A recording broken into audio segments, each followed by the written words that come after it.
So with our lovely Miss M, I know you guys had mentioned that you've been having trouble with your daughter coming in and then being jumped on by Miss M.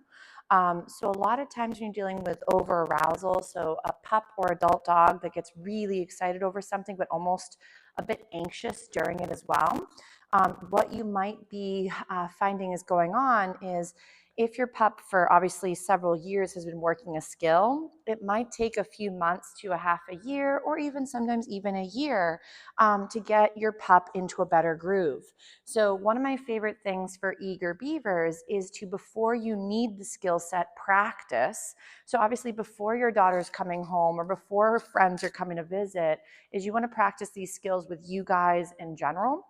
So for Miss M, she is, from what I noticed, a little bit anxious, nothing terrible, but it is one of those things where you can see some anxiety in babes and some folks are unaware of it.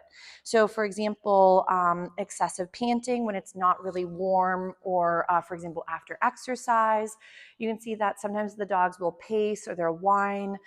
They also tend to have like dilated pupils, and right now Miss M's doing a great job just warming up with a couple little find it behaviors. You'll see that this is one of my favorite go-to dance moves, especially when dogs are new to me or new to the environment or having a little bit of a hard time or getting too excited. So find its are a great way to help Miss M start moving around. She's like, hold on, got an itch. So that way she doesn't feel quite as stuck or trapped in the situation. There are going to be times too where itching can also be a stress behavior. So I'm not going to dive into all of it right now. I will be also sending along some resources for you guys. So for all of the pups and their families from the Doggy Day School. So because everybody's babes are dealing with slightly different things that they wanted to touch base on, but remember that if we don't always understand what is my dog saying behaviorally, it's very hard to change obedience-wise those skills. So I always bring it back to people. So right here, positive little interrupter, which we did earlier for the little puppy, Mr. Z, so Zeus, and this is Miss Millie, yes. I just don't like saying their names unless I want their attention. So you'll see that throughout the program, I will be abbreviating their name by Miss M or Mr. T or Mr. Z. So that way your babes are not hearing their name, responding to me, and then getting no paycheck for doing such a great job with their name recognition.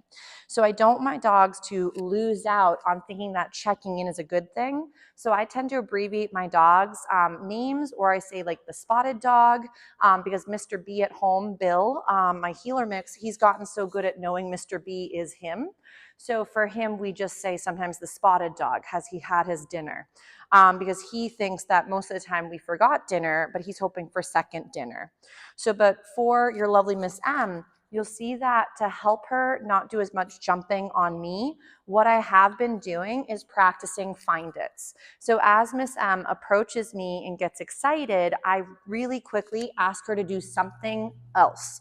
So the other behavior that's non-conducive to jumping would be to ask for a sit. She just noticed the air just came back on. So obviously their very first day too that I like to bring up in Doggy Day School is I know some of the students are new to me, some of them are not.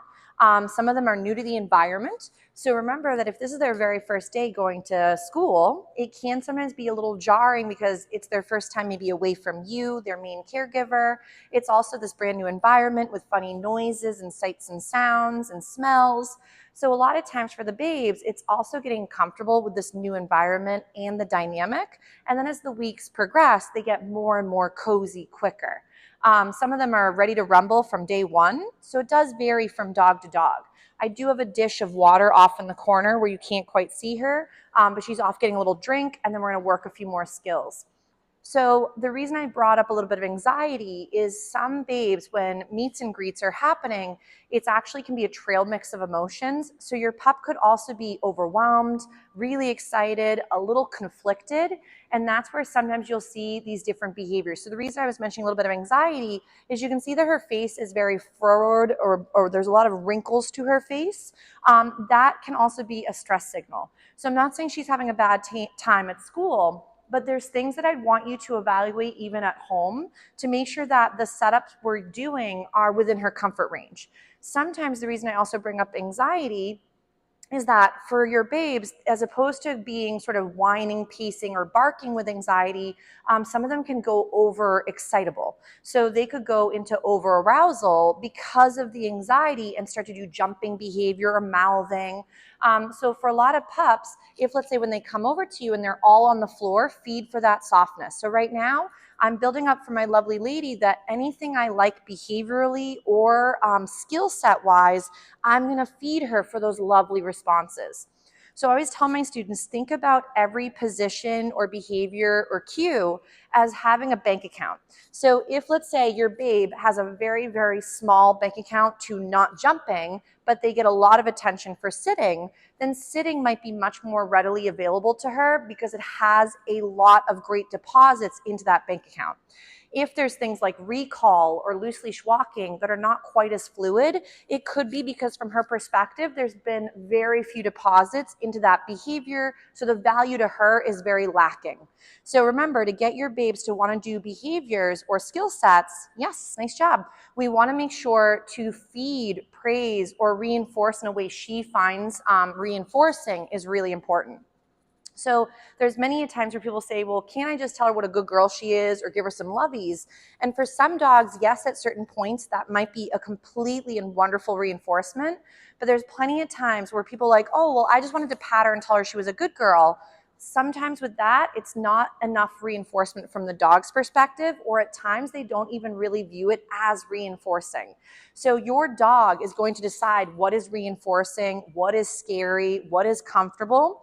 So since it is, again, a cooperation of learning together, we want to make sure that when she's saying I'm uncomfortable, she has a way out of that situation, or I can help her through it or build up skills we'd rather have her do when some of those situations are happening. So you'll see one of my favorites, as I mentioned earlier, is these find its.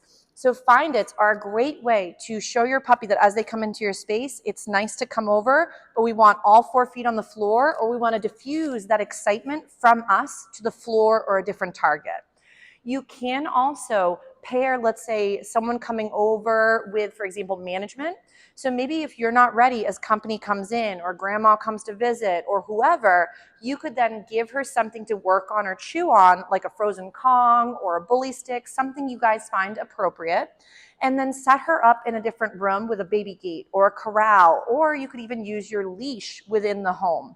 If the leash, itself equals a lot of excitement, you want to be careful that you're not just leashing her up only for outdoor time or for walks. So sometimes using your gear in the home, yes, can be especially beneficial. So you'll also see that sometimes I'm also marking behavior. So marking behavior is where I say the YES, and I am now marking the moment she did the right thing, and that's what's giving you your paycheck. So when Miss Lovely comes over and she's soft, I might just feed her. Obviously, I'm blabbing, so I can't always be marking everything. But the main goal is that she's getting deposits into the appropriate behavior, I mean. So let's say Miss M, yes, excuse me, I should not be drinking seltzer. Sorry, I love bubbles, but it doesn't help for filming. So for my lovely lady, you saw that positive interrupter. I also did this earlier with Mr. Z, the little Rhodesian puppy. So what I like to do is practice these skills before we ever need them. So one of my favorites is either use a positive interrupter to interrupt the dog's behavior and have them come check in. If we're constantly shouting, no, off, down, stop it, oh my gosh, or whatever, your puppy chewing is optional.